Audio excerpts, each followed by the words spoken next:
Hello everyone, welcome to G Auntie's Kitchen. Today I'll show you how to make this easy and affordable frosting for cakes, cookies, and whatever you want to use it for. Please continue watching.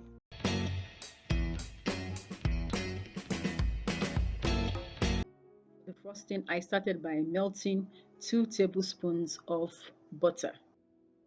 The ingredients are 1.5 cups sifted icing sugar, vanilla, and the melted butter.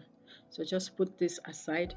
I'll start by pouring the icing sugar inside the melted butter.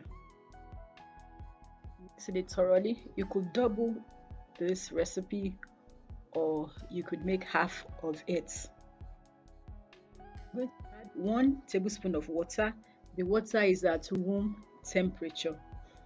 Next thing to add is 1 teaspoon of vanilla or any other flavor you want. Give it a good mix.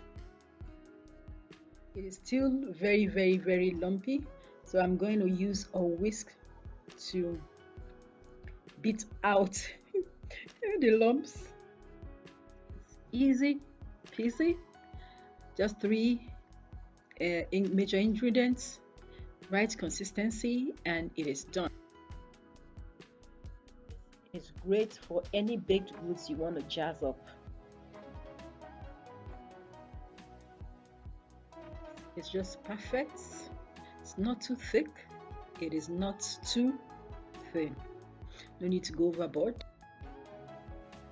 Minutes later, see how it spreads on the cake. You might decide to decorate in a better way than this.